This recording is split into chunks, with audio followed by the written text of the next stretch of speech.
जय जय जगन्नाथ नमस्कार।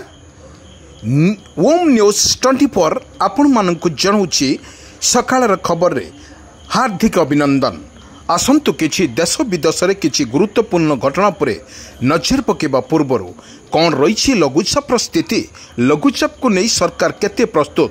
वर्तमान जा अपडेट खबर सामना को आसुची 30 तारिख जाए प्रबल वर्षिब सारा ओडिशा, भिजिब मध्य सारा ओडिशा एवं यही लघुचाप जनित वर्षा को नहीं वर्तमान चाष कूल कौन रही परिस्थिति, यही अपडेट खबर रे वर्तमान चाष कूल को नहीं वर्तमान सरकार केते साहाय्य करुछंती ता देखिबा को बाकी रहिला। आसंतु ना पूरा वीडियो पुरे टिके नजर पके नबा।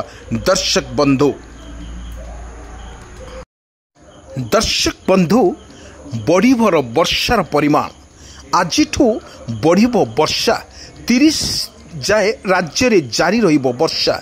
वर्तमान उत्तर पश्चिम बंगोपसागर रे एक लघुचाप सृष्टि होइछि। आसंता 24 घंटा मध्य रे या अधिक घनीभूत हेबार संभावना रही।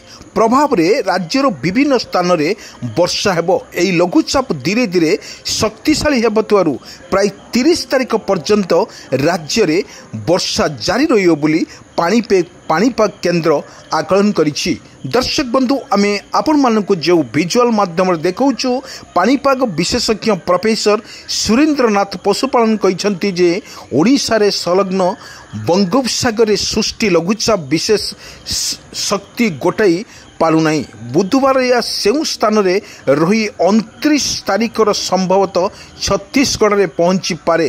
तेबे एही लघुचाप जगु वर्तमान जहाँ गुरुवार राज्य रे अधिकांश अंचल रे सकाळ ओली पाग सुखिला एवं खराटिया रहिबो एवं सकाळु 9:10 जाए परे भुवनेश्वर समेत कटक, पुरी, खोर्धा, गंजाम, नयगड़ा पाग परिवर्तन आसिबो और वर्षा होई पारे। राज्यर अनेक स्थान रे उपरू बेला 2टा परे पाग मेघुआ सहित स्वल्प वर्षा होई पारे। 28 तारिख गुरुवार पाग बा आज मंगलवार रे संभावना रोथुआ बेले 29 रे केंद्रीय एवं उत्तर ओडिशा, 30 रो उत्तर पश्चिम ओडिशा एवं 31 रे प्रायतः अधिकांश स्थान रे स्वल्प एवं अल्प केतेक स्थान रे मध्यम धरणर वर्षा मध्य होई पारे। अन्यपटे 3 बेलू आउ एक लघुचाप संभावना थिबा बेले यह मध्य विशेष शक्ति होई परिबो नाही बोली प्रोफेसर पशुपालन कहिसंती। आमे अपडेट खबर आपण मानक पई नउछु। पुणी एक दाना बांधुची 3 रे लघुचाप। राज्यर वर्तमान विभिन्न स्थान रे सृष्टि होउतबा बन्या स्थिति जगु बहु अंचल जलमग्न हेछि। सुवर्णरेखा एवं कामोशोला गेट एवं राजघाट रे विपद संकेत उपरे प्रभावित हेउछि। जल संपद विभागर सर्वोच्च मंत्री चंद्रशेखर पाढ़ी कहिसंती जे गतकाली सुवर्णरेखा बेसिन एवं जामसोला गेट रे बेसी वर्षा होइनी एवं आखुआपदा बैतरणी विपद संकेत तले अछि। सेहीपरि दक्षिण ओडिशा रे बंशधारा एवं नागाबली एवं कोलाबरी रे सामान्य अधिक वर्षा होइछि बोली आकलन करिछि पाणीपाग विभाग। एले अन्य जेउ बेसिन रे वर्षा होइछि हीराकुद रे मध्य 4टी गेट बंद करने को 8टी गेट देई मध्य जल निष्कासन होउछि। किंतु मुंडुली रे जो 3 लाख न्यूटन जल प्रभावित हेउछि, जहाँ स्वाभाविक बालेश्वर बन्या जोगु बस्ता, भोगरेई, बालियापाल, जलेश्वर प्रभावित हेउछि। जाजपुर जिलार दशरथपुर ब्लॉक एवं भद्रक जिलार भंडारी पुकुरी, तिहिड़ी, धामनगर ब्लॉक प्रभावित हेउछि। जाजपुर बाणी नदी वर्तमान काणी नदी घाई जोगु सर्वाधिक प्रभावित हेउछि बोली आकलन करिछि पाणीपाग विभाग।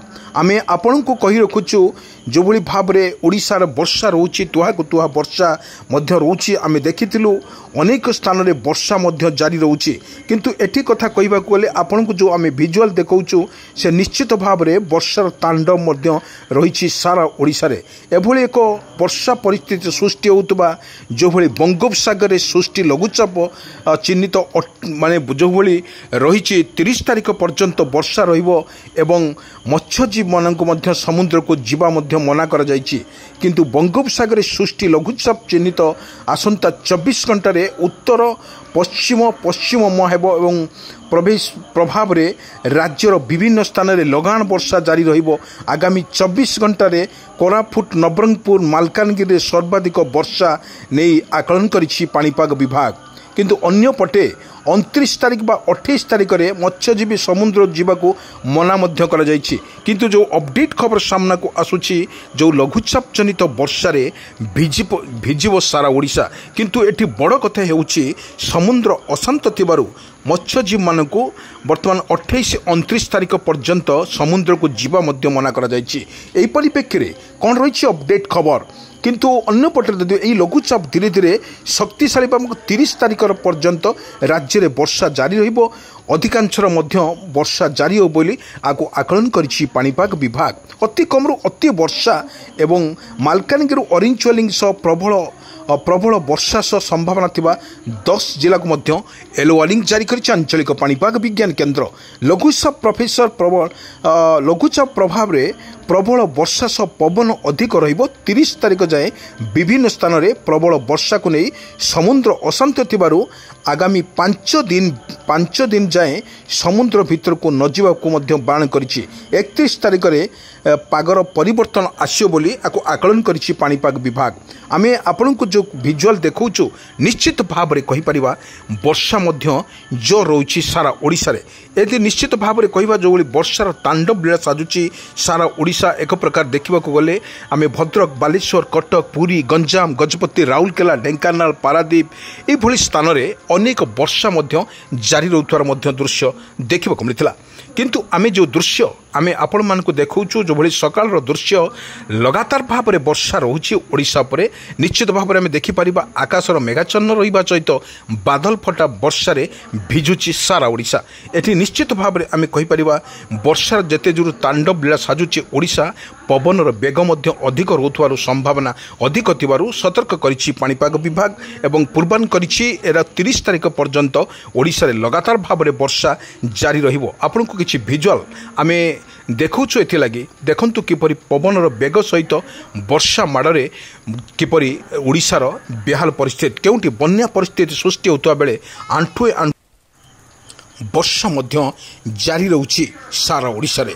ଆମେ କିଛି ଭିଜୁଆଲ୍ ଆପଣମାନଙ୍କୁ ଦେଖାଉଛୁ। ଏ ଭିଜୁଆଲ୍ ହେଉଛି ଏକ ଲୋମଟାଙ୍କୁର ଦୃଶ୍ୟ, ଯେଉଁଠି ଲଗାଣ ବର୍ଷା ଫଳରେ ଟୁପା ବର୍ଷାରେ ଭିଜୁଛି ସାରା ଓଡ଼ିଶା।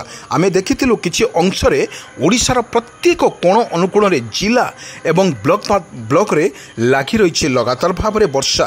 ଏ ବର୍ଷାକୁ ଦେଖି ବର୍ତ୍ତମାନ ଆକଳନ କରୁଛି ପାଣିପାଗ ବିଭାଗ ପୁଣି ଏକ 3 ତାରିଖରେ ଲଘୁଚାପକୁ ସୃଷ୍ଟି ନେଇ କ'ଣ ରହିବ ୟାର ଷ୍ଟାଟସ୍ ଏବଂ କ'ଣ ରହିବ ୟାର ପରିସ୍ଥିତି।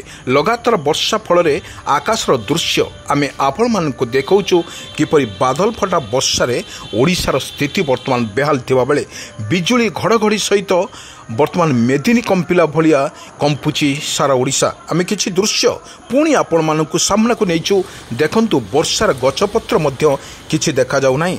ଏହି ବର୍ଷା ଫଳରେ ଓଡ଼ିଶାର ବେହାଲ ପରିସ୍ଥିତି ସୃଷ୍ଟି ହେଉଥିବା ବେଳେ କେଉଁଠି ଲଗାଣ ବର୍ଷା ଫଳରେ ରାସ୍ତାରେ ଆଣ୍ଠୁଏ ପାଣିର ଯିବା ଆସିବା କରୁଛନ୍ତି ଲୋକମାନେ ଏବଂ କେଉଁଠି ବନ୍ୟା ପରିସ୍ଥିତି। ପ୍ରତ୍ୟେକ ନଦୀ କଥା ଯଦି ଆମେ ମନେ ପକାଇବା, ନଦୀ କଥା ଯଦି ଦେଖିବା, ଦୃଶ୍ୟ ଯେଭଳି ଭାବରେ ଆମେ ଦେଖାଉଛୁ ଆପଣମାନଙ୍କୁ, ଇଏ ହେଉଛି ବର୍ଷା। କିପରି ବର୍ଷା ରହିଛି ଆପଣମାନେ ଟିକେ ଭିଜୁଆଲ୍ରେ ସ୍ପଷ୍ଟ ଚିତ୍ର ବାରି ହେଉଛି।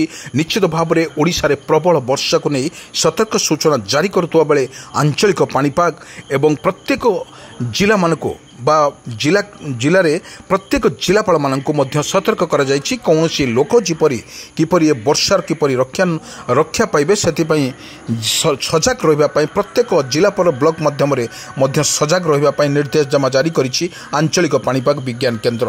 ଆଞ୍ଚଳିକ ପାଣିପାଗ ବିଜ୍ଞାନ କେନ୍ଦ୍ର ସବୁବେଳେ ଲୋକମାନଙ୍କୁ ଯେଭଳି ଭାବରେ ସତର୍କ ରହିବା ପାଇଁ କୁହାଯାଉଛି ଏବଂ ଜିଲ୍ଲା ପ୍ରଶାସନ ତରଫରୁ ମଧ୍ୟ ସତର୍କ କରାଯାଇଛି ଏବଂ ପ୍ରତ୍ୟେକ ଜିଲ୍ଲାରେ ଆମେ ଦେଖିଥିଲୁ ପବନ ସହିତ ବିଜୁଳି ଘଡ଼ଘଡ଼ି ସହିତ ବର୍ଷା ମଧ୍ୟ ଓଡ଼ିଶା ଉପରେ ଲଗାତାର ଭାବରେ ଜାରି ରହୁଛି ଏବଂ ସତର୍କ ରହିବାକୁ ନିର୍ଦ୍ଦେଶ ଦେଇଛି ପାଣିପାଗ ବିଭାଗ।